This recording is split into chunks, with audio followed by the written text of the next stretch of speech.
Bonjour à tous, c'est Xiliox. Dans cette vidéo, je vais essayer de vous illustrer avec une partie le fonctionnement du deck basé sur Glow 1 avec le vagabond gris et la carte bien conservée. Pour ce faire, je vais essayer de faire le scénario, le quatrième scénario du cycle 3 qui s'appelle Les craintes de l'intendant. Alors je vous avoue que j'avais déjà fait cette vidéo.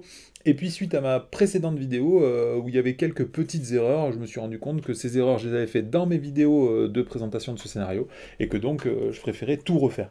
Donc on commence par quoi? Il y avait un petit correctif sur le deck qu'il fallait que je vous dise, mais je vais commencer peut-être par le scénario lui-même. Donc dans ce scénario, oh là, donc dans ce scénario, on va faire face aux craintes de l'intendant Denethor de Minas Tirith qui craint qu'un complot soit ourdi dans les bas-fonds de la ville. Donc on va devoir essayer d'explorer les bas-fonds de la ville pour pouvoir mettre fin à ce complot. Donc dans ce deck, on nous demande de créer un deck bas-fond qui est constitué de tous les ennemis de 2 des 3 sets du scénario. Donc forcément, il y a beaucoup d'ennemis et assez sales. Et puis il y a trois cartes, comment on appelle ça, indices qui vont nous... c'est pas des indices. Sinon, je sais que j'ai mélangé, parce que là, je vois qu'il y a marqué indice. Donc ça veut dire que j'ai mélangé les machinations dans le deck. Voilà, c'est ça, j'ai fait l'inverse. Donc les 3 indices vont dans le deck là, ils vont nous aider à avancer dans le scénario ou à explorer des lieux. Et puis, parallèlement, il va y avoir 3 machinations et 3 scélérats différents. Donc ça, c'est les fameux méchants qui, soi-disant, ont ourdi le complot qu'il va falloir affronter, et 3 machinations qu'il va falloir déjouer. Donc c'est pour ça que beaucoup de gens apprécient ce scénario, c'est qu'au fur et à mesure du développement du scénario, il va y avoir des machinations différentes et des méchants, des espèces de boss de fin différents, qui fait que ça va amener une grande variabilité de parties, puisque 3 machinations et 3 scénarios, il peut y avoir au moins déjà 9 scénarios possibles avec ces 3 ennemis et ces 3 machinations, plus toute la variabilité normale d'une partie du Seigneur des Anneaux, et surtout dans ce cycle 3 que, vous le savez, j'affectionne particulièrement, où la variabilité est excessivement importante, donc il va y avoir beaucoup de parties différentes. Donc dans la carte de mise en place, on nous dit d'en tirer un au hasard et une machination au hasard. Moi, comme au cours de la partie, j'oublie exactement où j'avais mis le scélérat, où j'avais mis la machination, et je tourne la mauvaise carte au mauvais moment. Ce que je fais, c'est que je les tire au moment où j'en ai besoin. Donc, on les met ici. Ensuite, à la suite de la mise en place, on nous dit juste de créer le deck des bas-fonds, de retirer les racines du mine de l'huile, c'est celui-là qu'on va mettre ici. Et ensuite, voilà, hop, on choisit un scélérat et une machination, mais moi je le ferai au moment voulu. Une fois révélé, cherchez la 4e étoile, c'est ce lieu-ci, dans le deck de rencontre, et mettez-le en jeu en tant que lieu actif, mélangez le deck de rencontre. Donc la 4e étoile, c'est un lieu qui a 3 en menace et 5 pour être exploré. Il a le mot-clé bas-fond X, donc bas-fond c'est simple, à chaque fois que vous avez marqué le mot-clé bas-fond avec un chiffre à côté, et tout simplement vous prenez le nombre de cartes associées et vous la mettez dessous. Une fois que ce lieu sera exploré, on révélera une à une les cartes qu'il y a dessous. Donc à savoir que ce lieu est directement placé en tant que lieu actif, et que quand lui sera exploré, on va pouvoir piocher une carte, chaque joueur pourra piocher une carte. Et après, il y a l'effet de la quête elle-même qui n'a pas de valeur pour être explorée, il n'y a pas de jeton d'exploration ici. Il y a juste marqué forcé à chaque fois qu'un lieu actif quitte le jeu en tant que lieu exploré, placez un marqueur de ressources sur cette quête, et quand il y a 4 marqueurs de ressources, on peut aller à l'étape suivante. Donc de toute façon, toute la mécanique du scénario va consister à explorer différents lieux de façon à avancer dans le scénario. Alors ne vous inquiétez pas, déjà il y a très peu d'ennemis, et il y a par contre beaucoup de lieux oui, il y a beaucoup de lieux dans le deck de rencontre, donc normalement on n'est pas vraiment bloqué dans ce scénario, ça avance relativement vite, et même moi ce que je reproche souvent à ce scénario, c'est que justement les lieux vont s'empiler excessivement vite, et donc il arrive souvent des situations où on perd par manque d'exploration de lieux dans la zone de cheminement, ou manque de volonté en quête, puisqu'il y a trop de menaces dans la zone de cheminement.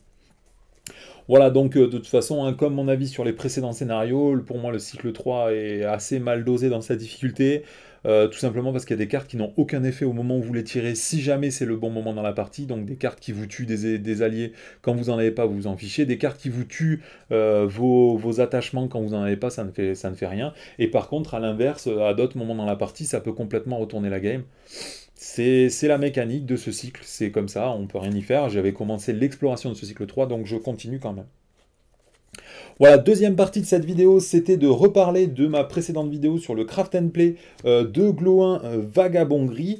J'ai fait une petite erreur due au fait que j'ai beaucoup joué le Vagabond Gris avec différents personnages, notamment mes deux dernières versions sont sur Elrond, la version Elrond proposée par FMP The Mad, et une version Gandalf qui est de mon cru, qui marche super bien, mais j'avais pas envie de vous montrer une version Vagabond Gris Gandalf. Je préfère essayer d'explorer autre chose, puisque de toute façon, quand je trierai mes cartes pour ma collection, c'est certainement une version Vagabond Gris Gandalf que je laisserai parmi les decks permanents de ma collection. Donc pour l'instant, je préfère vous présenter une version Glow 1. Le problème de Glow 1, c'est que je vous avais dit que vous aviez le choix entre deux cartes à la mise en place, soit l'anneau de barrière, soit grand pas. Il apparaît suite aux remarques de deux précédents observateurs de mes dernières vidéos. Donc je remercie Romain Perso et Guillaume Caillot de m'avoir refait lire la carte. Hein. Effectivement, la première partie a marqué que c'est la première carte non unique qu'on joue à chaque tour qui ne nécessite pas de ressources adéquates. Donc ça veut dire que si jamais on ne joue pas l'anneau de Barahir dès le début dans la partie, après on n'aura plus le droit de le jouer du tout. Donc malheureusement, contrairement à ce que je vous avais dit, où on choisit entre ces deux cartes, celles qu'on va mettre en place dès le début, il apparaît qu'on sera pratiquement obligé toujours de mettre l'anneau de Barahir et d'attendre soit de piocher grand pas, soit de le récupérer très rapidement avec les tenir compte du rêve. Cette carte-là, voilà, qui vous permet du coup de ne plus vous incliner pour aller en quête, donc d'avoir en quelque sorte un bonus permanent de 2 en volonté dans la quête. Voilà, est-ce qu'il y avait une deuxième erreur du coup à corriger? Oui, je vous ai dit qu'on pouvait jouer tout un tas d'alliés extrêmement performants. Donc cela, je peux les virer aussi. Pour les mêmes raisons, hein, puisqu'on n'a pas le droit de jouer des cartes non uniques, on ne peut pas jouer tous ces alliés excessivement forts que moi je mets dans tous mes decks pour avancer très vite. Et notamment, mon plus grand regret, c'est Pipin, hein, parce que Pipin, il est vraiment taillé pour le combat. Hein, dans un deck Vagabond Gris, il faut s'arranger pour le jouer. C'est pour ça qu'une version Gandalf, à mon avis, est plus performante. Donc tous ces alliés-là, malheureusement, vous n'aurez pas le droit de les jouer parce qu'ils sont tous uniques. Et que du coup, si vous voulez les jouer, vous ne pourrez les jouer qu'avec, comment ça s'appelle, soit des aides opportunes, soit des très bonnes histoires, ou même avec des attaques furtives, mais bon, ces alliés-là n'ont pas grand intérêt avec attaques furtives. Donc malheureusement, ici, on va être obligé d'utiliser ces deux cartes pour jouer ces alliés.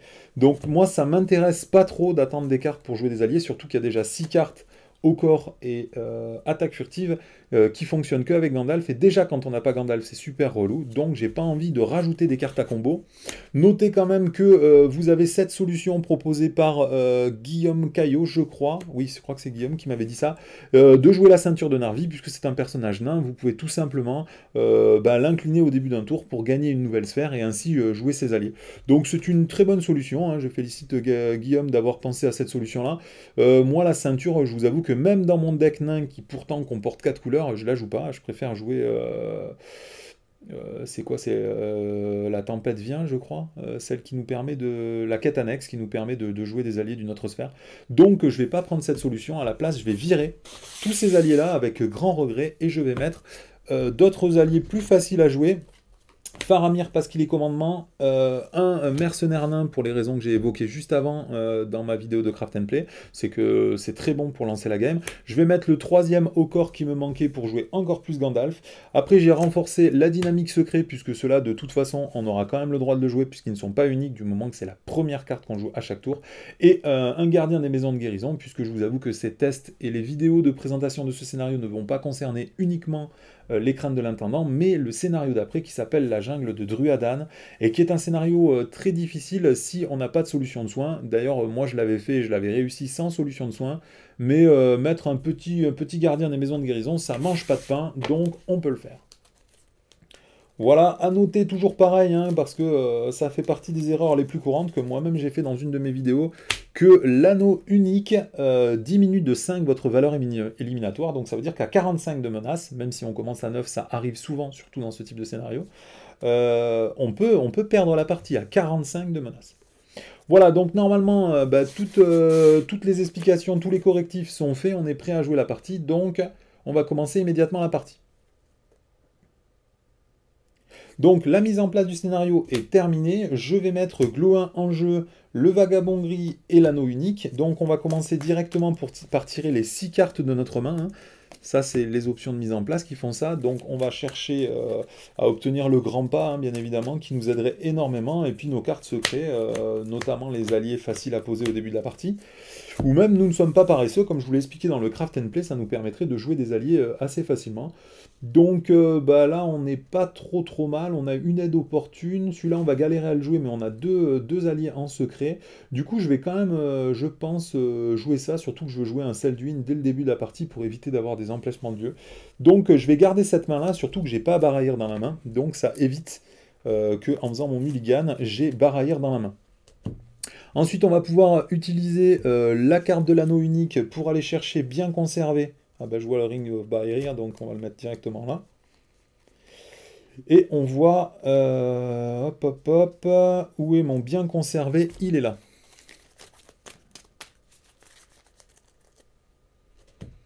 Voilà, donc j'ai ma main de départ. J'y ajoute bien conservé. L'anneau de Barahir est directement mis en jeu. Voilà, hop, ces deux cartes-là, on va les pousser sur le côté, on passe en phase B, donc à partir de maintenant, j'ai droit d'utiliser les compétences de vagabonderie. On est prêt à jouer, je vais juste faire une petite pause pour m'assurer que tout le setup fonctionne correctement, et j'arrive. Allez, donc on est parti, on a fait toute notre mise en place, tout est prêt, on va commencer directement par le premier tour. Je n'ai rien oublié, non, on va gagner une ressource, on espère que nous ne sommes pas paresseux. Bon, c'est pas mal quand même, une aide opportune, on va pas trop se plaindre. Donc je vais incliner le vagabond gris et augmenter de 1 ma menace pour gagner 2 ressources. Je passe à 10 de menace. 10 de menace et je gagne 2 ressources. Alors, à partir de là, je vais directement faire un voyageur du sel du 1, donc secret 1. C'est la première carte que je joue lors de ce tour, donc elle ne nécessite pas de ressources adéquates.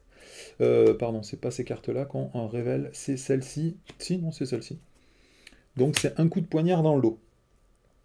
Donc un coup de poignard dans le dos. Donc ça veut dire qu'il va rien se passer au premier tour. Mais ça va surtout dire qu'il y a un allié qui va être défaussé et qui m'avait infligé X points de dégâts à un héros X étant égal à sa valeur d'attaque. Ensuite on va défausser cet allié. Donc je vous avoue que j'aurais bien fait les aides opportunes pour bourrer comme un gros porc là, avec ces deux aides opportunes. Mais du coup ça veut dire que je vais avoir des très gros alliés en jeu et que je vais me faire démembrer. Donc on va arrêter là, je pense, notre tour. Est-ce que je peux jouer des trucs? Ouais, à la limite, je peux payer... Ah non, je peux pas jouer le bien conservé.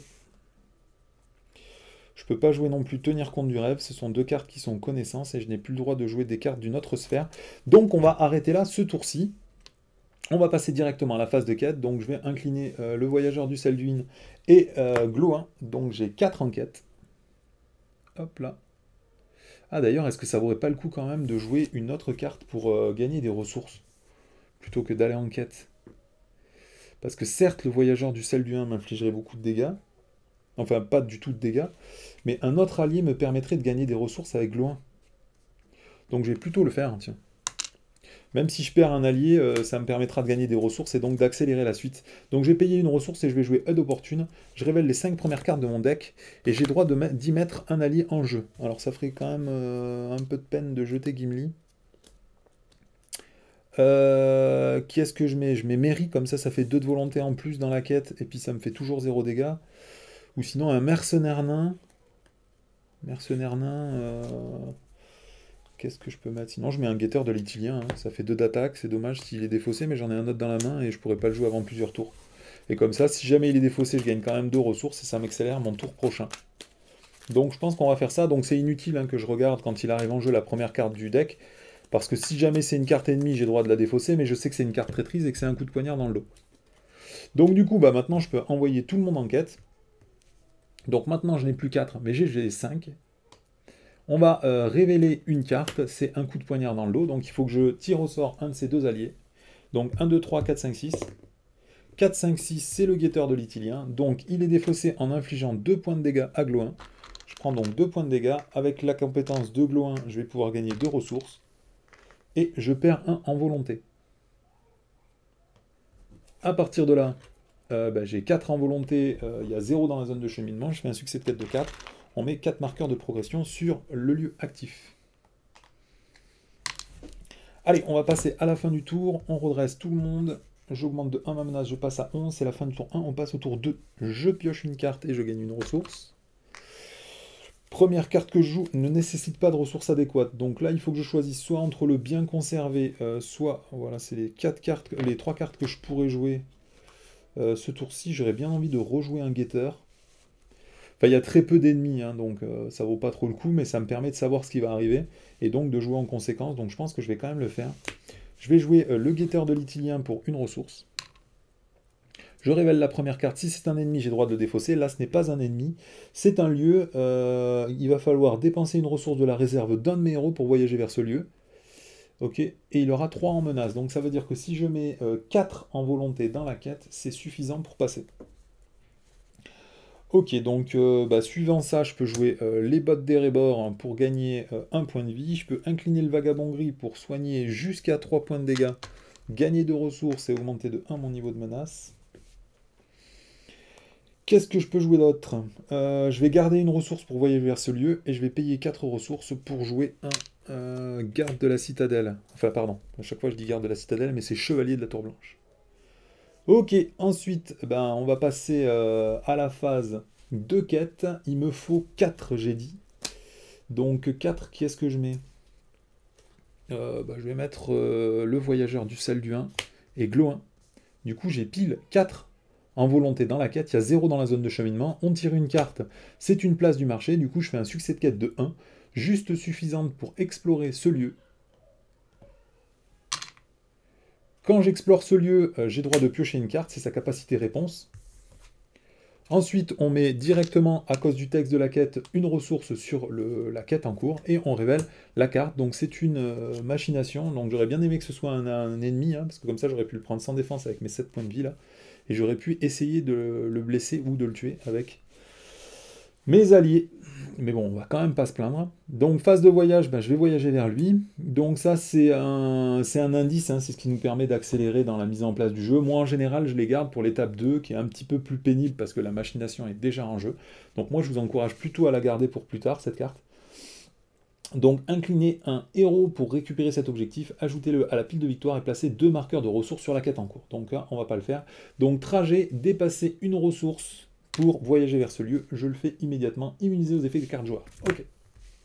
Donc on redresse tout le monde pendant la phase de restauration, j'augmente de 1 ma menace, je passe à 13, c'est la fin du tour 2, on passe au tour 3. Début du tour, je gagne une ressource et je pioche une carte. Donc voilà, hein, c'est pour ça que moi j'aime pas jouer la combo avec Gandalf, parce que j'ai 1, 2 au corps, plus une attaque furtive, et j'ai pas de Gandalf. Donc ça c'est le truc qui me fait rager avec cette combo, c'est qu'en commandement on ne pioche pas, et quand on ne pioche pas et qu'on a une combo qui ne s'active pas, on a des cartes mortes en main. Donc, qu'est-ce que je fais? Je vais faire une petite aide opportune. Alors, le problème, c'est que ça me laisserait sans ressources. Ouais, on va quand même faire une aide opportune. Comme ça, là, Gandalf va arriver. Alors là, j'ai un Gimli. Gimli qui est très sympa, ou un Erestor pour recycler mes trucs. Je vous avoue que... j'hésite un peu. Oh, Gimli, il est toujours top. Moi, je l'aime trop, Gimli. Donc, je vais prendre Gimli. Voilà. À noter que... Donc, pour l'instant, on va pas jouer d'autres cartes, hein, puisqu'on n'est pas en difficulté. C'est pas la peine de monter notre niveau de menace avec grand pas. Même si vous jugez que 1 au niveau de menace, c'est pas grand-chose. Moi, je vous avoue que pour l'avoir fait hier et avant-hier, ce scénario, j'ai perdu une fois la menace sur les deux. Et la deuxième fois, j'ai fini à 39 de menace. Hein. Donc, je pense que la menace dans ce scénario est un problème. Donc, on va pas utiliser le vagabond gris tant qu'on n'en a pas besoin. On attend des alliés pour se faire fraiser, et puis ce sera bon.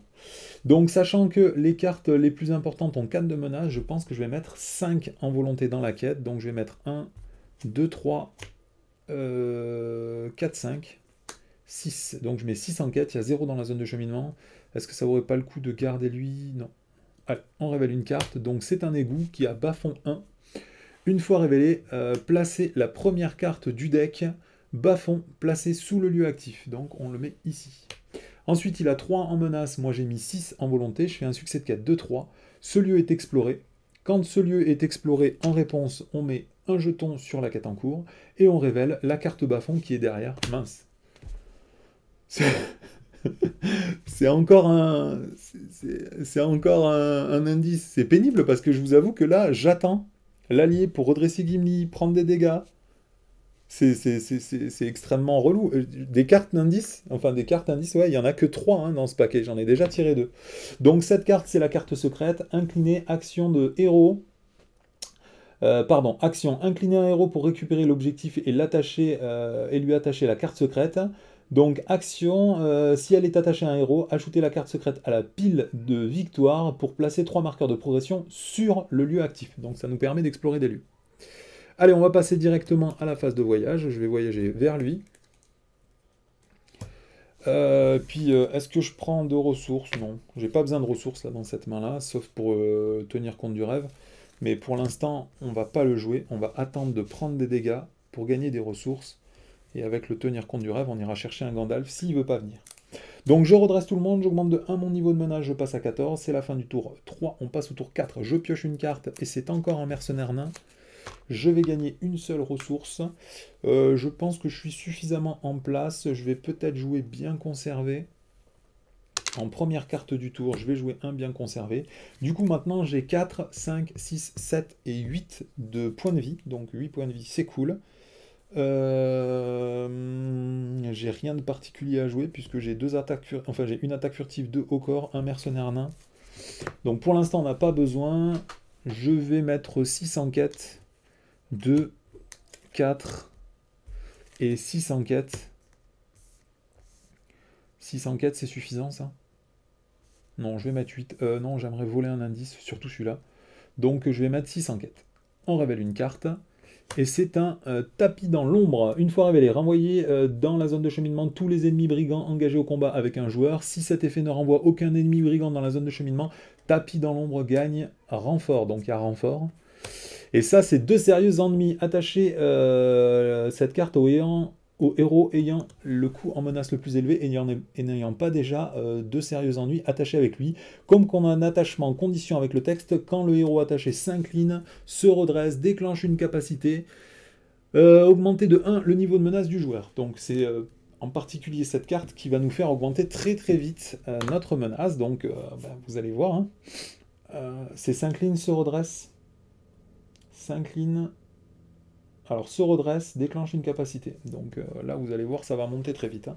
Donc à 0 dans la zone de cheminement, je fais un succès de quête de 6. Ce lieu est exploré, on place un marqueur de progression sur la quête en cours, et on révèle la carte bas-fond, c'est un ennemi. Alors, quand le bandit du Lossarnac engage au combat un joueur, ce joueur doit défausser une ressource de la réserve de chacun de ses héros. 2 ressources si le bandit du Lossarnac n'a pas été engagé intentionnellement au combat. Donc, du coup, qu'est-ce que je fais? Je vais donc pas de phase de voyage, puisqu'il n'y a pas de lieu en cours. On va juste engager le bandit du Lossarnac. Je dois défausser une ressource de la réserve de chacun de mes héros. Je ne vais pas le faire. Ensuite, je vais subir une attaque sans défense. Du coup, il attaque à 3. Effet d'ombre, plus 2, 5. Donc, je prends 5 points de dégâts. 1, 2, 3, 4, 5. Je vais utiliser la capacité réponse de Gloin pour gagner des ressources. Donc je dois augmenter de 1 mon niveau de menace à cause de sérieux ennuis. Donc je vais gagner 5 ressources. Et 5. Voilà. 2, 3, 4, 5. Ok. Est-ce que je l'attaque pour lui infliger 1 point de vie et pas le tuer? Je sais pas si ça vaut bien le coup. Ah si, il y a Gimli quand même qui se redresse puisqu'un ennemi a été révélé. Du coup là j'ai 6. Donc ça vaudrait le coup de le tuer. Ou sinon, je me fais attaquer tous les tours pour gagner de la thune. Je sais pas si c'est bien malin, si. Non, je vais quand même le tuer. Je vais incliner Gloin, qui attaque à 2, plus Gimli et le guetteur de l'Itilien, ça fait 6 en attaque, et je tue lui. Donc quand on tue une carte bas-fond, on la met quand même dans la défausse. Donc le deck bas-fond va s'épuiser progressivement dans la partie. Étant donné que je l'ai incliné, je dois encore augmenter de 1 mon niveau de menace. Je vais incliner le vagabond gris pendant la phase de combat pour augmenter de 1 mon niveau de menace, soigner 3 points de dégâts et gagner 2 ressources. Voilà. Et ensuite, c'est la fin du tour. On va redresser Gloin. Donc à cause de sérieux ennuis, je passe à 18. Et ensuite, parce que c'est la phase de redressement, je passe à 19. C'est la fin du tour 4, on passe au tour 5, je pioche une carte et je gagne une ressource. Encore un mercenaire nain. Donc là, je vous avoue que j'ai rien à faire. Donc quand on n'a rien à faire dans ce scénario, soit on attend et on se met en place, surtout qu'il n'y a pas de lieu, il n'y a rien dans la zone de cheminement, soit on va faire tenir compte du rêve avec 4 ressources. Et je vais aller chercher un Gandalf. Donc d'abord, j'ai le droit de faire la première effet de tenir compte du rêve. Je peux prendre une carte parmi les 5 premières cartes et la mettre dans ma main. Donc je pense que je vais prendre ici Sylvebarbe. Et ensuite, comme j'ai payé 3 ressources, j'ai le droit d'aller chercher un Gandalf. Donc je vais prendre directement, ou sinon, je pourrais prendre, comment ça s'appelle Grand Pas. Ouais, mais après, si j'ai pas de Gandalf, il faut pas que je me plaigne. Donc je vais prendre Gandalf, tant pis. Hop là.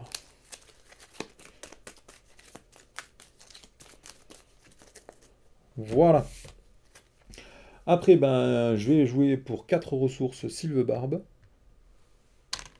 Il arrive en jeu incliné, comme ça me permettra d'accumuler des ressources sur lui. Allez, ensuite, on va partir en quête. Il y a 0 dans la zone de cheminement. Je vais mettre 2, 4. Je mets 4 en quête. On tire une carte. Et c'est une fausse piste. Mettez fin à la phase de quête immédiatement. Donc là, c'est typiquement le genre de tour qu'on aime au début, et puis qu'on n'aime pas à la fin quand on a besoin de rusher le scénario. Mais c'est comme ça, donc on fait rien. Est-ce que je paye deux menaces juste pour aller chercher des prisonniers? Je vais le garder pour beaucoup plus tard, je pense, cet indice. Donc on va passer à la phase de restauration. Je redresse tout le monde. J'augmente de 1 mon niveau de menace. On est à 20, donc c'est le dernier tour de secret. Et c'est le tour 6. Je pioche une carte. Et je gagne une ressource. Bah c'est parfait, regardez. Hop, un éclaireur de fond combe. Gratos. Dans ma main, j'ai des bonnes cartes à jouer, mais pas maintenant, donc on va rien faire. Ah, j'ai oublié de gagner une ressource avec Sylvebarbe, donc toujours pareil, on repart en quête. Je vais remettre 4. On révèle une carte, un coup de poignard dans le dos, donc là j'ai 1, 2, 3, 4, 5, 6 alliés. Donc on va lancer un dé, donc 1, je les mets comment? Je les mets dans cet ordre-là. 1, 2, 3, 4, 5, 6. Le 6, c'est le voyageur du sel du 1. Hop, il est défaussé. J'ai plus que 2 en quête. Ok. Et du coup, je fais un succès de quête de 2, mais comme il n'y a rien d'autre à faire, on va directement passer à la phase de restauration. J'augmente de 1 ma menace, je passe à 21. C'est la fin du tour 6, on passe au tour 7. Je gagne une ressource avec aussi Sylvebarbe et je pioche une carte. Alors, j'ai un nous ne sommes pas paresseux pour accélérer. Là, je vous avoue que j'ai pas particulièrement besoin de ressources, donc je sais pas si je vais... Je vais juste faire nous ne sommes pas paresseux pour piocher une carte. Ah, grand pas. Hop, je paye grand pas. Et maintenant, j'ai plus besoin de m'incliner pour m'engager dans la quête. On va partir en quête. Donc là, il y a 2 dans la zone de... pardon, je vais mettre 4 en quête. Étant donné qu'il ne s'incline pas,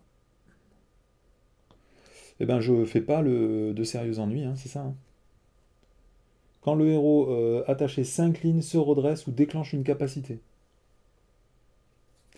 On révèle une carte, encore un coup de poignard dans le dos, donc 1, 2, 3, 4, 5. 1, 2, 3, 4, donc c'est lui, j'avais dit. Donc ça fait encore 2 points de dégâts. Je vais activer la capacité de Gloin, augmenter de 1 mon niveau de menace pour gagner 2 ressources avec la capacité de Gloin. Et du coup, je fais encore un succès de quête, mais il se passe encore rien parce qu'il n'y a pas de lieu.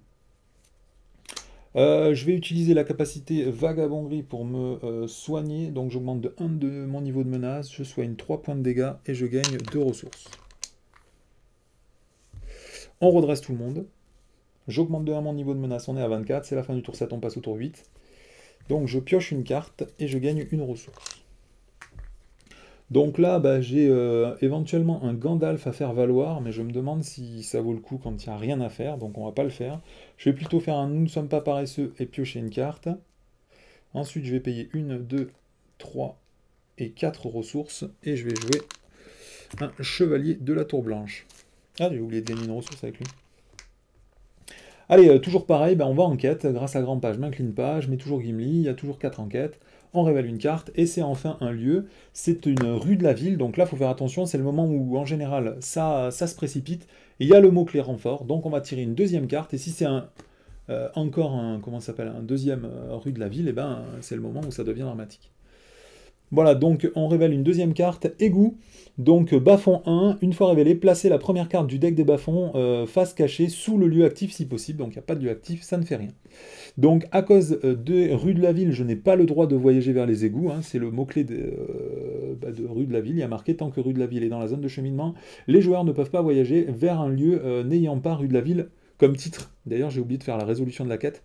J'avais mis que 4 enquêtes et il y a 5 en menace, du coup j'augmente de 1 ma menace. Ensuite, en phase de voyage, on va voyager vers lui. Donc, il n'y a rien d'autre à faire ce tour-ci. Hein, vous m'excuserez, c'est un peu mou, mais d'une, il n'y a pas eu de lieu, de deux, il n'y a pas eu d'ennemi. Donc, on se met en place, on attend.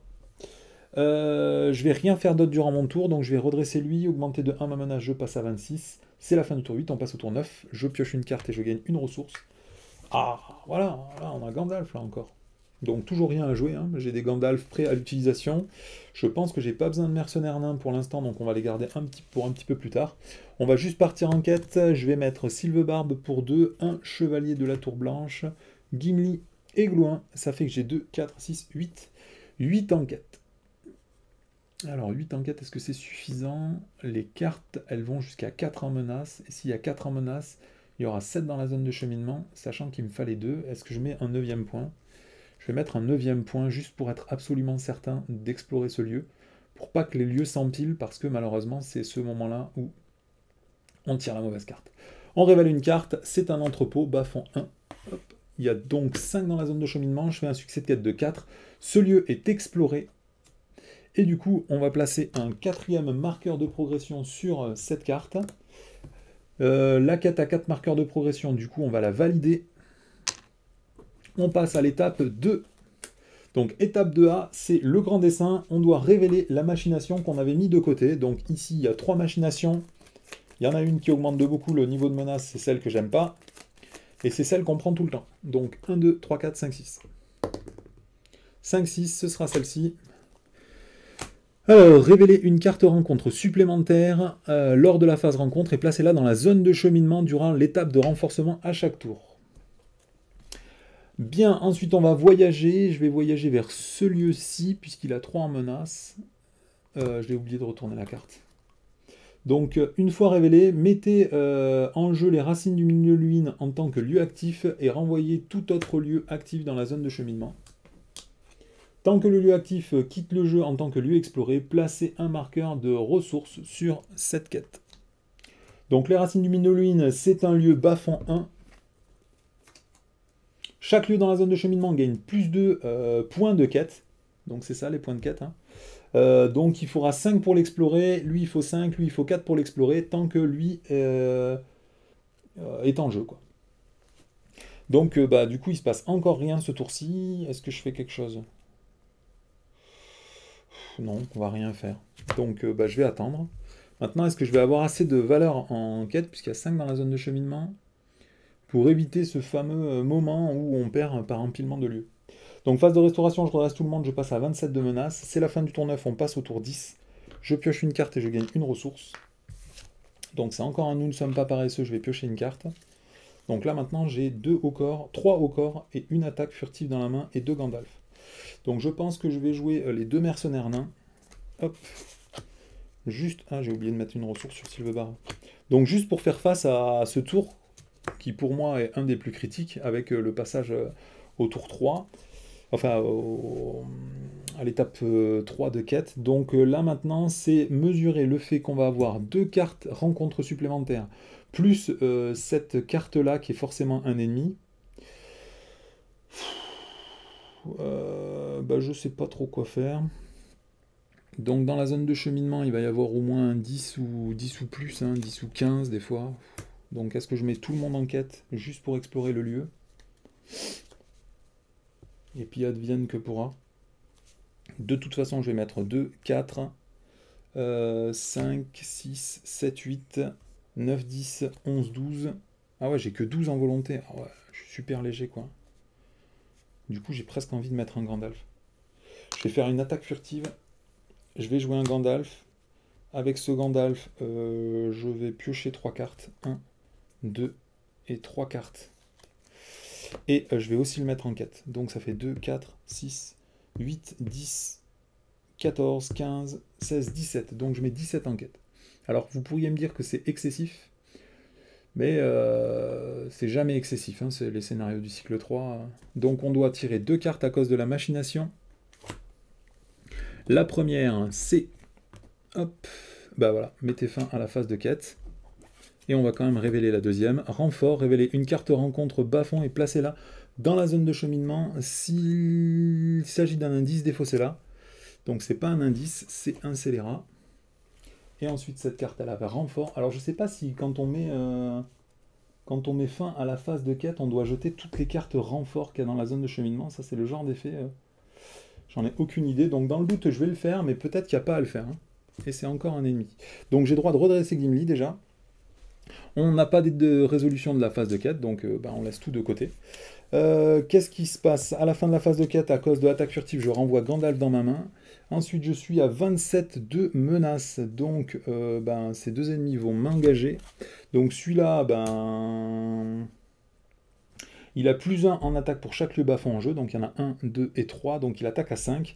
Et celui-là, il attaque à 3, et quand il m'engage, j'inflige 1 point de dégâts à chaque allié que je contrôle, et 2 points de dégâts si je ne l'ai pas engagé volontairement. Vous vous doutez bien que je l'aurais engagé volontairement. Donc je vais payer 1, 2... Enfin, c'est pas que je paye, c'est des points de dégâts qu'ils infligent à chacun de mes alliés. Voilà. Ensuite, on va mettre des cartes. Donc lui, il attaque à 5, et lui, il attaque à 3. Donc, celui qui attaque à 3, je pense que je vais le défendre avec lui. Hop. Effet d'ombre, renvoyer l'ennemi attaquant dans la zone de cheminement après la résolution de son attaque. Donc, il attaque à 3, je défends à 3. Ça fait qu'il ne se passe rien, et après, il repart dans la zone de cheminement. Donc, ça fait partie de ces super combos de ce scénario. C'est-à-dire que ces effets-là, il y a plein d'ennemis brigands dans le paquet qui vont avoir des effets quand on les engage. Et du coup, quand vous tombez sur tapis dans l'ombre, en carte ombre sur ces ennemis-là, ça va redéclencher leurs effets. Moi, le scélérat à vide, c'est l'allié, enfin l'ennemi que j'aime le moins dans ce scénario. Vous pouvez rien y faire. Quand il arrive, il vous inflige des points de dégâts, il va repartir dans la zone de cheminement, il vous réinflige des points de dégâts. Je crois qu'il y en a 3 dans le paquet. De quoi vous raser la table sans rien pouvoir faire. Ça fait partie des raisons pour lesquelles je déteste ce scénario. Alors, ensuite, le dissident des bas-fonds, je vais le prendre sans défense, de toute façon. Hein. Au pire, je perds. Donc, j'ai combien en points de vie? J'ai 1, 2, 3, 4. Donc, j'ai 8 points de vie. Il faudrait qu'il attaque à 7, donc plus 3. Donc, effet d'ombre, si cette attaque est sans défense, retirez un marqueur de la quête en cours. J'avais mis des marqueurs sur la quête en cours? Non, il n'y en a pas. Donc, du coup, il attaque à 5, j'ai dit. Donc, je prends 5 points de dégâts. 1, 2, 3, 4, 5. Et je vais gagner 5 ressources. 1, 2, 3, 4, 5. Je vais déclencher la capacité de Glow 1. Donc j'augmente de 1 mon niveau de menace à cause de 2 sérieux ennuis. Et je vais gagner 5 ressources.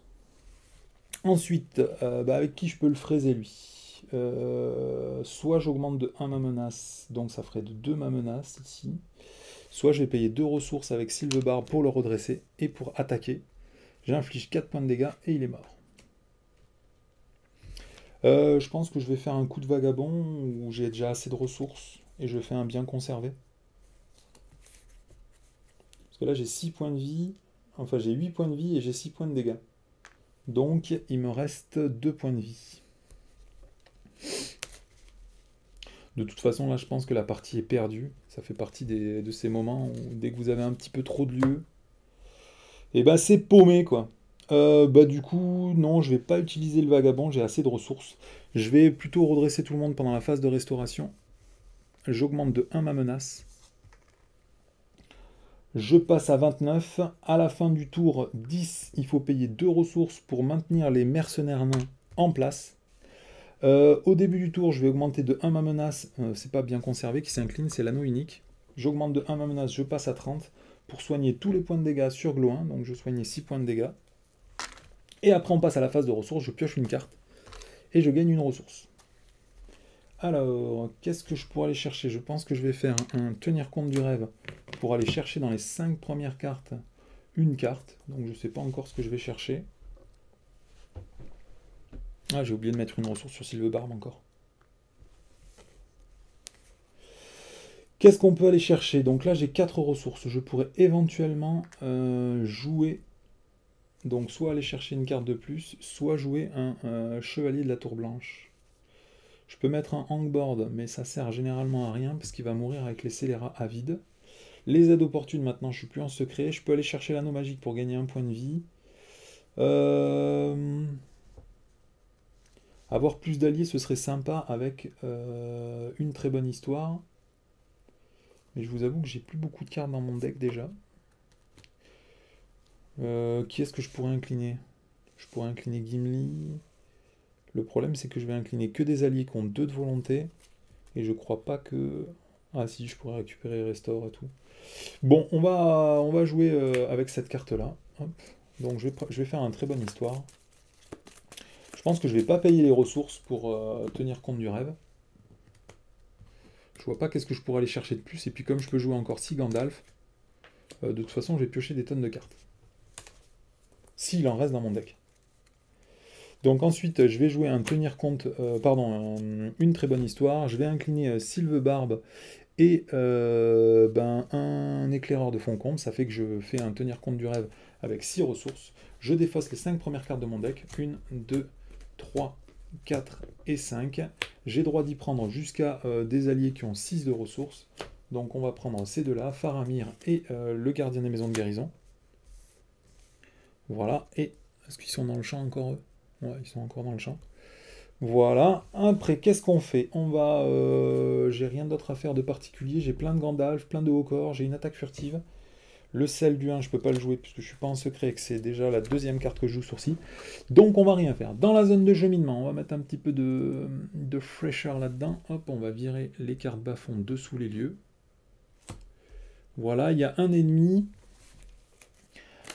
Je pourrais au moins tuer lui avec un Gandalf. Je refais Gandalf attaque furtive. Ouais, je pense que ça peut le faire. Donc, phase de quête. Juste, je vais vérifier une règle parce que je sais pas si on a le droit de faire Gandalf pendant la phase de quête. Voilà, donc je suis allé chercher les règles. C'est bien ce que je me disais, hein, c'est que Gandalf, il y en a plein qui le font, mais je crois qu'on n'a pas le droit de le mettre dans la quête avec une attaque furtive. Parce que tout simplement, attaque furtive est une action. La première fenêtre d'action pendant la phase de quête, elle se déroule après qu'on ait mis les cartes renforcement, et après, il n'y a pas d'action qui nous permette de réincliner de personnages dans la quête. Donc on n'a pas le droit de mettre je pense, des Gandalf dans la quête avec attaque furtive, donc c'est pas très grave. Parce qu'au dernier tour, même si je l'ai fait, avec fausse piste, là, il n'y a pas eu de résolution de la phase de quête. Donc ça n'a quelque part rien déclenché. Le problème, c'est que si je veux le tuer avec Gandalf, il va falloir attendre la phase de... comment on dit? La phase d'engagement. Si jamais je le fais pendant la phase d'engagement avec attaque furtive, et ben du coup...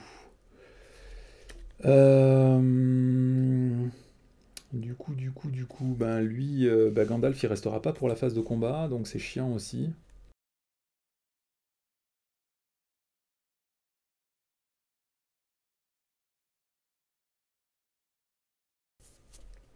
Bon, c'est pas grave, on va mettre tout le monde en quête déjà. 2, 4, 6, 8, 10. Je vais mettre 10 en quête. 12 en quête. Je mets 12 en quête.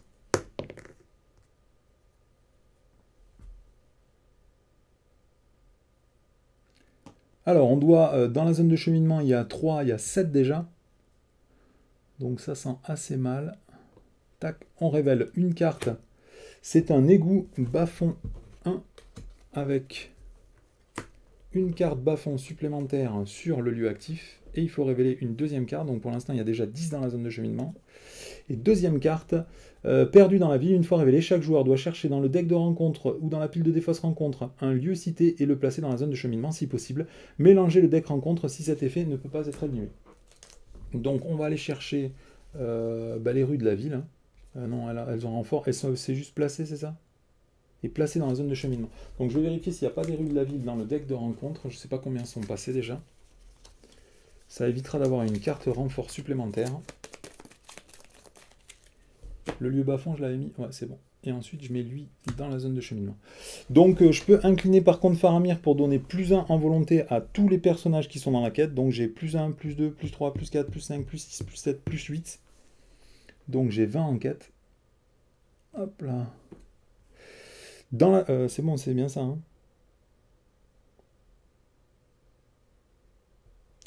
Ensuite, dans la zone de cheminement, il y a 3, 4, 5, 6, 7, 8, 9, 10, 11, 12. Donc je fais un succès de quête de 8. Les racines du Mildoluin sont explorées. Et ensuite, on doit révéler chacune des cartes l'une après l'autre. Donc là, c'est un indice. Et après, c'est un ennemi, un pickpocket. On place un marqueur de progression sur la quête en cours. On va pouvoir voyager. Donc comme j'ai mis des rues de la ville, c'est obligatoirement les rues de la ville.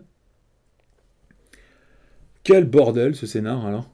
Il y a toute tout est rempli quoi. Tout est rempli de cartes. Donc je vais pas remettre des cartes là, puisque de toute façon ça sert à rien. Les indices, je peux peut-être les stacker. Les lieux, je peux peut-être les stacker aussi, puisque de toute façon... Hop. Là ça va faire ici. Ensuite un ennemi a été révélé, du coup je peux redresser Gimli. Qu'est-ce que je peux faire d'autre? Je peux redresser personne d'autre. Alors ensuite on va passer à la phase de rencontre. Donc c'est le fameux moment où il faut que je choisisse de jouer un Gandalf avec attaque furtive. Donc je vais payer 1. Je vais jouer Gandalf avec attaque furtive. Hop, pour infliger 4 points de dégâts à lui quand il arrive en jeu. Donc lui il est mort. Ensuite Gandalf à la fin de la phase d'engagement il revient dans ma main. Lui de toute façon il m'engage de force, j'ai pas le choix. Donc quand le pickpocket attaque... Ah merde, j'ai oublié du coup de laisser Gandalf en jeu parce qu'il va me défausser une carte. Donc quand le pickpocket attaque, le joueur en défense défausse une ressource de l'un de ses héros et une carte prise au hasard de sa main. Donc ce sera pendant la phase d'attaque. Ok, on va passer à la phase d'attaque. Donc lui, il va m'attaquer. Je vais le prendre sans défense. Il attaque à 1. Plus 0, donc je prends 1 point de dégâts. Je vais le mettre sur Gimli, je vais pas sur Gloin, pardon. Je vais pas déclencher sa capacité réponse. Je dois perdre une ressource, donc je perds une ressource et je perds une carte de ma main. Donc j'en ai 7, on va lancer un des 10. 1, 2, 3 et 4. Et c'est tenir compte du rêve. Ensuite je vais attaquer avec Gimli et je vais le tuer. Je vais incliner Gardien de la Maison de Guérison pour soigner 2 points de dégâts. Je vais en soigner un sur Sylvebarbe, un sur Gimli. Ok, tout ça c'est bon. Et ensuite, je peux rien faire de plus, donc on va passer à la phase de restauration. Je redresse tout le monde. Hop, j'augmente de 1 mon niveau de menace.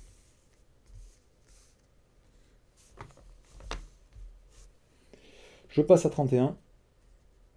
À la fin du tour, il faut que je paye eux. Donc je vais payer 2 ressources pour garder eux. Ouais, je paye 2 ressources pour garder eux. C'est la fin du tour 11, on passe au tour 12. Début du tour, je pioche une carte et je gagne une ressource. J'ai rien de spécial à jouer, j'ai plein de hauts corps en main. Donc on va rien faire. Ah, j'ai pas pris une ressource encore avec Sylvebarbe. Donc phase de quête. Dans la zone de cheminement, il y a 8. Je vais incliner plein de personnages. Je vais mettre qui? 2, 4, 6, 10, 12, 14. Donc je mets 14 en quête. Hop, 14 en quête. Il y a 8 dans la zone de cheminement. On révèle une carte, puis une deuxième carte. Donc, attacher cette carte à un héros ayant le coût en menace le plus élevé et n'ayant pas déjà de sérieux ennemis attachés. Donc, ça fait rien. Et il n'y a pas d'effet renfort. Deuxième carte. C'est un dissident des bas-fonds. Donc, il a toujours plus 1 en attaque pour chaque lieu bas-fond en jeu. Donc, il y a 11 dans la zone de cheminement. Ça fait que je fais un succès de quête de 3. Ce lieu est exploré. On met un marqueur de ressources sur cette carte. Et c'est tout. On passe à la phase de voyage. Je pense que je vais voyager vers celui où il y en a un et pas celui où il y en a 2. Ah, mais il y en a un à chacun. Donc je vais voyager vers un égout. Voilà. Ensuite, phase d'engagement, je vais engager lui. Tiens, d'ailleurs, au moment où il a été révélé, j'ai encore oublié de redresser Gimli. Il m'attaque. Donc lui, il attaque à 5. Moi, j'ai 1, 2, 3, 4. Donc j'ai 8 points de vie, je vais le prendre sans défense, je pense. Alors, si cette attaque est sans défense, retirez un marqueur de la quête en cours. Et ensuite, il attaque à 5, donc je prends 5 points de dégâts. 1, 2, 3, 4 et 5. J'ai 6 points de dégâts sur Gimli. Je vais déclencher sa capacité réponse à cause de sérieux ennuis. J'augmente de 1 mon niveau de menace. Et ensuite, je vais le tuer avec Faramir, un éclaireur de Foncombe, Gimli. Ça fait 4 points de dégâts et lui, il est mort. Je vais incliner le gardien des maisons de guérison pour soigner 2 points de dégâts sur les gardes de la tour blanche, enfin, chevalier de la tour blanche, pardon. Est-ce que j'ai autre chose à faire avant la fin du tour? Non, pas particulièrement, donc on va rien faire. Phase de restauration, on redresse tout le monde. Alors ce que je pourrais faire quand même avant la fin du tour, c'est passer à l'étape 3. Je sais pas si c'est bien malin. Ouais, je vais peut-être le faire. Donc je crois que tous ces personnages-là étaient inclinés. Je vais incliner Gloin et augmenter de 1 ma menace à cause de 2 sérieux ennuis. Et je vais déclencher l'indice ici qui fait... c'est celui... Ah non, il fait que 2. Dans ma tête, il faisait 3. Mais c'est trop tard puisque j'ai perdu une ressource. Donc je vais pas le faire. Donc je vais pas augmenter de 1 mon niveau de menace, je reste à 32. Du coup, je vais redresser tout le monde normalement pendant la phase de restauration. Donc je voulais jouer l'indice pour passer la quête. Mais malheureusement, j'ai pas, ça fait que 2 points de ressources et il en faut 4 pour passer. Il n'y en a qu'un dessus, donc il va m'en manquer 1. Donc fin du tour, je passe à 33. On passe au tour 13. Je dois payer 2 ressources pour garder les mercenaires nains. Début du tour, je vais incliner l'anneau unique avec la compétence bien conservée pour soigner tous mes points de dégâts, mais je dois augmenter en réponse de 1 mon niveau de menace. Phase de ressources, je pioche une carte et je gagne une ressource. Ensuite, première carte que je joue à chaque tour, je vais utiliser la compétence du vagabond gris pour jouer un voyageur du sel du 1. Je peux regarder la première carte, si c'est un lieu, je peux la défausser. Donc révoler une carte du deck de bas-fond et placez-la dans la zone de cheminement. S'il s'agit d'un indice, défaussez-le. Ok, donc ça va être bien relou encore. Il me reste 2 ressources. Avec 2 ressources, est-ce que je joue encore? Hop, pour 2 ressources, je vais jouer un éclaireur de Foncombe, histoire de muscler le jeu un peu. Ok, j'ai joué tout ce que je voulais, donc on va passer à la phase de quête. Donc dans la zone de cheminement, il y a toujours 5. Donc 5 plus 3 cartes. Ouais, il va me falloir beaucoup encore. Donc je vais mettre 2, 4, 5, 6, 7, 8, 9, 10, 11, 12, 13, 14. Je mets 14. Est-ce que 14 ça suffit? 14, sachant qu'avec la capacité de Faramir, je peux gagner plus 1, 2, 3, 4, 5, 6, 7, 8. Je peux gagner plus 8, ça fait 22. On va rester là. Allez, phase de rencontre. Donc, première carte. Découverte fâcheuse. Révélez une carte du deck bas-fond et placez-la dans la zone de cheminement. Hop, ce sera un scélérat avide. Du coup, quand il arrive en jeu, je peux redresser Gimli. Et cette carte a renfort en plus. Donc, c'est pas 3 cartes, c'est 4 cartes qu'il faut faire face. Donc, carte renfort de lui. C'est un dissident des bas-fonds. Et enfin, je vous rappelle qu'on doit tirer une deuxième carte avec Alliance contre Nature, et c'est une place du marché, immunisée aux effets des cartes joueurs, et 3 en menace. Donc du coup, dans la zone de cheminement, il y a 3, 6, 8, 10, 13. Et moi, j'ai mis 14. Donc je vais incliner Faramir. J'augmente la volonté de tous les personnages. Du coup, j'ai 3, 6, 7, 8, 9, 10, 11, 12, 13, 16, 16 et 6, 22. Donc j'ai 22 dans la quête, il y avait 13 dans la zone de cheminement. Je fais donc un succès de quête de 9. Ce lieu est exploré. Quand il est exploré, on doit révéler la carte bas-fond qui se trouve dedans. Derrière, c'est un pickpocket. Donc on va le mettre dans la zone de cheminement. Quand j'ai exploré un lieu, on peut aussi placer une ressource sur lui. Alors, qu'est-ce qu'on fait avec tous ces mecs-là? Quand ils vont m'infliger un point de dégâts à tous, il y a lui qui va mourir et lui qui va mourir. Donc je peux incliner pendant la phase de quête. Gardien des maisons de guérison pour soigner lui et lui. Voilà. Ensuite, on va passer à la phase de voyage. Je peux voyager vers qui je veux, donc je vais plutôt voyager vers une place du marché. Je dois dépenser une ressource de la réserve d'un des héros qui contrôle, donc ça, j'en ai pas. Donc je vais voyager vers un égout. Voilà. Ensuite, bah, tous ces mecs, ils vont m'engager. Parce qu'ils sont tous inférieurs à mon niveau de menace. Donc lui, il va m'infliger des points de dégâts. Lui, il va avoir 1, 2, il va avoir 4 en attaque. Et lui, il va me piquer des ressources quand il m'attaque. Donc tout ça, on s'en fiche. Donc je vais juste engager lui volontairement au combat, pendant la phase d'engagement. Quand il m'engage au combat, il inflige un point de dégâts à tous mes personnages alliés. Donc 1 sur lui, 1 sur lui, 1 sur lui, 1 sur lui, 1 sur lui, 1 sur lui. Et encore plein d'autres dégâts. Sur lui, sur lui, sur lui, sur lui. Et lui, il prend un point de dégâts, il est mort. Voilà, et après, non volontairement, ces deux-là vont m'engager également. Donc on va peut-être mettre le voyageur du sel du 1 avec les quêteurs par là, disons. Bien, ensuite, chacun de ces individus va m'attaquer. On va mettre une carte de boost sur lui. Et après, il n'y a plus de cartes dans le deck, donc il n'y a pas de boost. Alors, qui est-ce que je prends? Je pense que je vais prendre... Pour les tuer, il me faut 2, 4, 6. Lui, je peux le faire autant de fois que je veux par tour. Donc je peux tuer déjà ces deux alliés avec lui, enfin ces deux ennemis avec lui. Et je peux tuer lui avec seulement lui. Ok, donc je peux défendre pratiquement tout le monde. Je vais prendre la plus grosse attaque pour générer des ressources. Donc la plus grosse attaque, il y a 2 lieux bas-fonds. Lui, il attaque à 4. Lui, il attaque à 1. Et lui, il attaque à 3. Donc je vais prendre lui sans défense. Je vais mettre un jeton pour me rappeler qu'il a attaqué. Donc je prends 4 points de dégâts. Et je vais utiliser la capacité de Gloin pour gagner 4 ressources. Par contre, à cause de sérieux ennuis, j'augmente de 1 mon niveau de menace, je passe à 35. Ensuite, lui, il m'attaque. Il attaque à 3. Je vais défendre avec un chevalier de la tour blanche qui défend à 3, donc il n'y a pas de souci. Ensuite, lui, il attaque à 1. Je vais le prendre sans défense, ou est-ce que ça sert 2, 4, 2, 4... Non, ça sert à rien de le prendre sans défense, donc je vais le défendre avec un chevalier de la tour blanche. Donc il attaque à 1.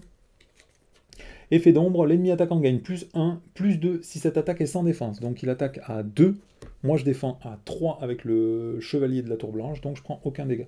Les 3 attaques ont été parées. J'ai oublié de faire la capacité réponse ici, qui fait que quand le pickpocket attaque, le joueur en défense doit défausser une de ses ressources et perdre une de ses cartes dans la main. C'est ça? Prise au hasard dans la main. Donc j'ai 6 cartes, on va lancer un dé. Hop. C'est la première carte, et c'est un haut corps qui dégage.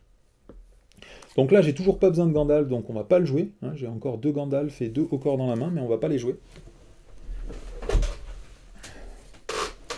On va attaquer avec Gimli ici, et tuer le pickpocket. Ensuite, je vais payer 2 pour redresser Sylvebarbe avec sa capacité action, dépenser 2 ressources de la réserve de Sylvebarbe et redresser un personnage Hunt, je vais redresser lui. Et je vais attaquer pour tuer le dissident des bas-fonds. Il a 4 en attaque, donc il est mort. Je vais payer 2 ressources de la réserve de Sylvebarbe pour le redresser encore. Et je vais tuer le scélérat à vide. Donc dans la zone de cheminement, maintenant, il n'y a plus que ça. Du coup, j'ai oublié d'incliner lui. Est-ce que ça vaudrait pas le coup maintenant de prendre un des 3 scélérats? Donc je pense que je vais incliner Gloin. J'augmente de 1 mon niveau de menace à cause de sérieux ennuis. Je vais déclencher l'indice, celui-là, là. Celui-là, un prisonnier. Donc, inclinez le héros que vous récupérez cet objectif, ajoutez-le à la pile de victoire et placez 2 marqueurs de ressources à la quête en cours. Donc, je vais faire ça. Je place 2 marqueurs de ressources à la quête en cours. Maintenant, il y a 4 marqueurs de ressources sur la quête en cours. Comme il en fallait 4 pour explorer cette quête, elle est passée. Et on va passer à l'étape 3A.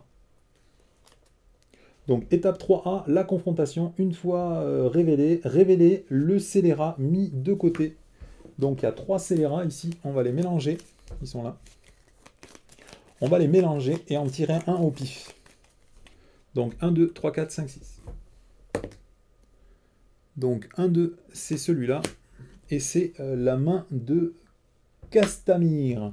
La main de Castamir, 3 en menace, 4 en attaque, 3 en volonté, 6 de points de vie. Non, je dis n'importe quoi.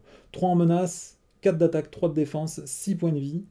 Donc Gondor scélérat. Forcé après la résolution d'une attaque de la main de Castamir, révélez la première carte du deck de rencontre, résolvez son effet et défaussez-la. Forcé quand résolvez ces effets et défaussez-la. Donc si c'est un lieu, on peut la virer. Ok. Forcez, quand une carte Tetris est révélée du deck de rencontre, la main de Castamir effectue immédiatement une attaque contre le premier joueur. Donc je vous rappelle qu'on est toujours en phase de combat. Donc lui ne m'engage pas ce tour-ci. Hein. On retourne la carte. Une fois révélée, mélangez le deck des bas-fonds dans le deck de rencontre. Donc il restait 2 cartes ici. Et j'ai plus d'ongles, donc c'est pénible à récupérer. Ok, et ensuite, les joueurs ne peuvent pas passer cette étape tant que le scélérat est en jeu. S'il passe cette étape, il gagne la partie. Donc, c'est chaud, hein, on va se concentrer. Il faut 9 points de dégâts pour le tuer. Je peux déjà en faire 4 avec Gandalf. Ouais, ça devrait le faire. Ok, est-ce que je soigne? Il attaque à 4. Donc n'importe qui pourrait défendre cette attaque, ou même sacrifier un mec. Ouais, je peux augmenter à la limite de 1. Je vais soigner 3 points de dégâts sur Glow 1 et gagner 2 ressources avec... comment ça s'appelle? Vagabond gris, je passe à 37 de menace. Donc fin de la phase de combat, on passe à la phase de restauration. Je redresse tout le monde. Hop. Donc là, il y a beaucoup de mecs qui sont blessés. Hop là. Donc là, il ne faut pas piocher des scélérats à vide, sinon il va y avoir beaucoup de morts. Voilà, j'augmente de 1 mon niveau de menace, on passe à 38. Glow 1, je l'ai incliné pour prendre ça, donc quand je le redresse, je passe encore à plus 1, ça fait 39. Ça fait beaucoup d'effets à penser, hein. C'est aussi le problème de scénario, c'est qu'il y a beaucoup d'effets qui s'entrecroisent. On va passer à la fin du tour 13, on passe au tour 14, il faut que je paye 2 ressources pour garder mes 2 mercenaires nains. Au début du tour, je peux utiliser bien conservé, mais je n'ai plus qu'un point de dégâts, donc ça sert à rien, je ne vais pas le faire. Je vais piocher une carte pendant la phase de ressources et gagner une ressource. Alors, et j'ai gagné une ressource avec Sylvebarbe aussi pendant la phase de ressources, que j'oublie tout le temps. Là, je pense que je vais payer 4 de ressources pour jouer encore un chevalier de la tour blanche. Alors, dans la zone de cheminement, on a combien? On a 3, 6, 8. Alors, 3, 6, 8. Il y a 8 dans la zone de cheminement. Il va y avoir un scélérat ici, plus 2 cartes de renforcement. Donc ça va faire beaucoup de trucs à tanker encore ce tour-ci. Mais le but, c'est quand même d'avancer sur la quête et de tuer lui. Donc il me faut au moins 9 en attaque. Donc ça fait 4. 4 plus Gandalf. Ça ferait 8. Il faudrait que je garde 1 en attaque. Je garde lui aussi pour attaquer. Ah bah non, parce que là, si je pioche un scélérat à vide, et ça va être le cas, il va mourir. Donc il me faut garder un mec qui a 2 en attaque. De toute façon, Gimli serait un candidat. Lui aussi va mourir parce qu'il a 2 points de dégâts, ce petit loup-là.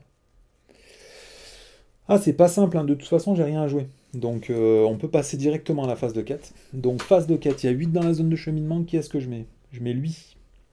Je mets Gimli. Je mets tous ces mecs-là, de toute façon, ils vont mourir avec le scélérat en phase de rencontre. C'est pas la peine de s'attacher à eux, ils vont mourir.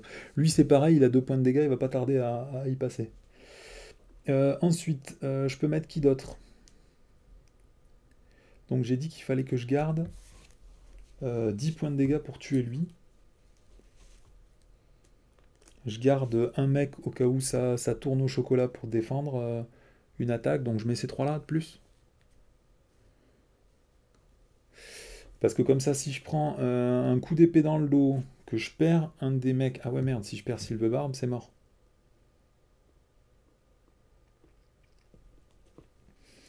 Non, je pense qu'on va partir comme ça. Si je prends un coup d'épée dans le dos et que je perds Sylvebarbe, avec Gandalf, je pourrais faire 4 d'attaque, 4 points de dégâts, plus 4 d'attaque, plus 2, 6. Il prendra 3 points de dégâts, plus 4. Normalement, ça passe. Hein. Allez, bah du coup, on va faire comme ça. Donc, je vais mettre tout le monde en quête, sauf Sylvebarbe, Faramir, un mercenaire nain et Gloin. Donc, je mets 2, 4, 6, 8, 10, 11, 12, 13, 14, 15, 16. Je mets 16 en quête. Merde, ça va pas suffire. Ah, je pensais passer la quête directement, mais en fait, ça va pas suffire. C'est bien moche. On va peut-être essayer de tricher en utilisant la carte secrète. On va voir comment ça se passe. De toute façon, je peux pas mettre beaucoup plus, là. Hein. Il faut mettre les petits grâce à Faramir, ça va faire beaucoup plus de volonté. Mais j'ai que des mecs qui ont 2 en volonté, donc... Et là, comme j'ai pas de ressources, de toute façon, je peux rien faire. Donc on doit révéler, je vous rappelle, au moins 2 cartes, voire plus, à cause de lui. Donc première carte qu'on révèle. C'est un dissident des bas-fonds, donc pour l'instant, il se passe rien. Deuxième carte qu'on révèle, c'est un... putain, fausse piste. Oh, pardon, ça m'a échappé. Donc du coup, il n'y a pas de phase de quête. Donc pas de phase de quête, on arrête de jouer immédiatement.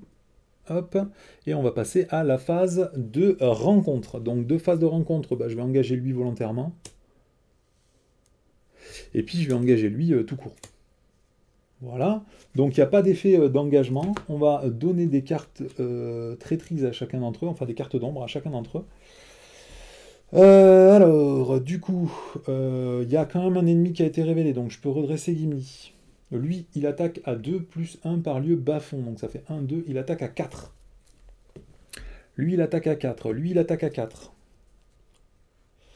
Donc je pourrais mettre un petit coup de Gandalf. Ouais, mais je peux défendre avec. Non, mais on n'a pas besoin de défendre hein, sur-ci. Il faudrait juste que cette carte ombre ne soit pas renvoyée encore dans la zone de cheminement, quoi. Donc je pense que je vais faire un haut corps. Je vais augmenter de 2 mon niveau de menace. Je suis à 41 maintenant. 41, ça commence à devenir chaud pour jouer un Gandalf.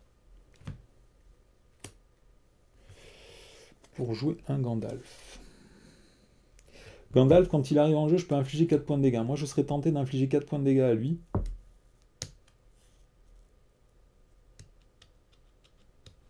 Je pense que c'est ce que je vais faire. Au moins, je pourrais... Il n'est pas immunisé aux effets des cartes joueurs, lui. Hein, non. 1, 2, 3, 4. Je vais déclencher son attaque en premier, tout simplement parce que bah, il peut faire des cartes ombres et ainsi de suite, et ça pourrait être dramatique.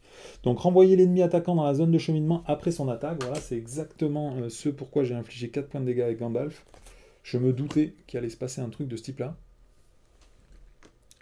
Donc du coup, ben, l'attaque est résolue, il attaque à 4. Ah ouais, j'ai même pas dit avec qui je défendais. Bah je la prends sans défense du coup. 1, 2, 3, 4. Je prends 4 points de dégâts. Est-ce que j'augmente encore là? Niveau de menace, ça commence à devenir chaud. Est-ce que j'ai besoin de ressources? J'en ai pas particulièrement besoin, donc on va pas le faire. Ok, donc Gandalf ne me servira à rien ce tour-ci. Après qu'on a résolu une attaque de la main de Castamir, il faut révéler une carte du deck de rencontre, résoudre son effet une fois révélé, et après la défausser. Donc il y a marqué, une fois révélé, placer la première carte du deck des bas-fonds face cachée sous le lieu actif. Donc là, il n'y a plus de deck des bas-fonds, donc il ne se passe rien de spécial. Ok, d'accord. Alors ensuite, ce Gandalf, bah, je vais défendre avec cette attaque-là. Donc il attaque à 4, effet d'ombre. Si cette attaque est sans défense, retirez un marqueur de la quête en cours. Donc il attaque à 4, je défends à 4, et après je vais attaquer à 4 avec Sylvebarbe, et il est mort. Voilà. Qu'est-ce que je peux faire là? Je peux rien faire. Hein. Je pourrais gagner des ressources et augmenter de 1 mon niveau de menace, mais à force de jouer avec le feu, est-ce qu'on va pas se brûler? Parce que je vous rappelle que je suis éliminé à 45 de menace. Hein. Donc là, il faut tenir encore plusieurs tours. Après, je pourrais peut-être jouer des Gandalf pour essayer de le fumer, le mec. Hein. Ouais, je vais jouer un Vagabond Gris, tac, pour soigner 3 points de dégâts et gagner 2 ressources. 1, 2. Fin de la phase, je vais mélanger Gandalf dans mon deck.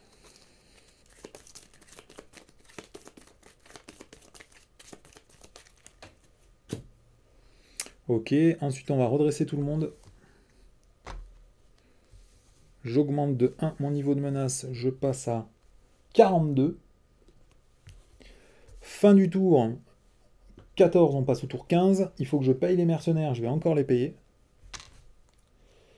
Au début du tour, je ne vais pas utiliser le bien conservé. Je vais piocher une carte et gagner une ressource. Ok, donc là, j'ai rien à faire du tout. Bon, après, je pourrais jouer un Gandalf. J'augmente de 2 mon niveau de menace. Je passe à 44 pour diminuer de 5 mon niveau de menace. Mais du coup, je pourrais plus faire les dégâts instantanés. J'ai gagné une ressource sur lui, je ne crois pas, parce que déjà au dernier tour, j'avais pas pu le redresser. Donc je pense qu'on va partir en quête avec tout le monde, espérer passer la quête, et à ce moment-là, en phase de voyage, j'infligerai des dégâts directs. Donc on va voir comment ça se passe. Donc je vais mettre 2, 4, 6, 8, 10, 12, 14, 15, 16, 17, 18, 19, 20. Je mets 20 en quête. 20 en quête. Dans la zone de cheminement, il y a 3, 6, 8. On doit révéler 2 cartes. Donc la première, c'est un bandit du Lossarnac. Donc c'est quand il m'engage, il me fera des trucs. Et après, c'est un scélérat avide. Quand le scélérat avide engage au combat, il se passe encore un truc. Comme je révèle un ennemi, je peux redresser directement Gimli. Dans la zone de cheminement, il y a 2, 5, 11, pardon, 2, 5, 8, 10, 13. Il y a 13 dans la zone de cheminement. Alors là, il faut réfléchir. Déjà, de toute façon, je vais incliner Faramir pour faire gagner plus 1 en volonté à tout le monde. Donc je gagne 1, 2, 3, 4, 5, 6, 7, 8, 9, 10, 11. 11 en volonté, ça fait que j'ai 31 de volonté. Dans la quête. Non, je pense que ça va pas suffire.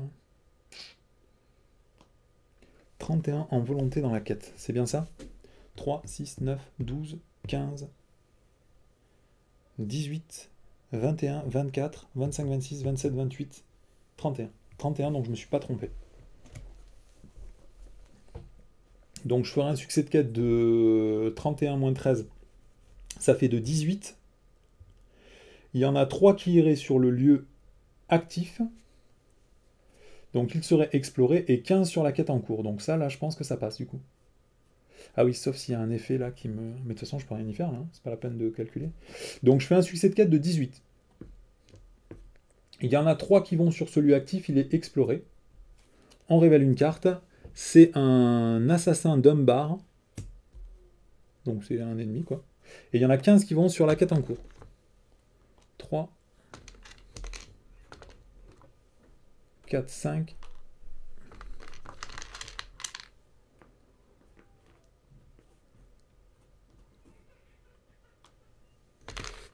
Et encore 5 de plus. Donc il y en a 15. Donc là, si jamais j'arrive à tuer cet ennemi-là, donc là il y a suffisamment de marqueurs d'exploration pour passer cette quête, mais il faut que je tue cet ennemi-là pour pouvoir avoir le droit de passer la quête. Donc soit je le fais à la régulière, c'est-à-dire que j'attends la phase d'engagement et ainsi de suite, mais il peut toujours y avoir un effet d'ombre qui va me bloquer, soit directement pendant la phase de voyage, là, ou même pendant la phase de rencontre, je peux augmenter de 2 mon niveau de menace, je passe à 44. Pour jouer un Gandalf, je choisis son effet qui inflige 4 points de dégâts, j'inflige 4 points de dégâts, il est mort, et du coup, là, maintenant, j'ai résolu les 2 conditions pour gagner la partie, à savoir tuer le scélérat et avoir 15 marqueurs de progression, et je gagne la partie.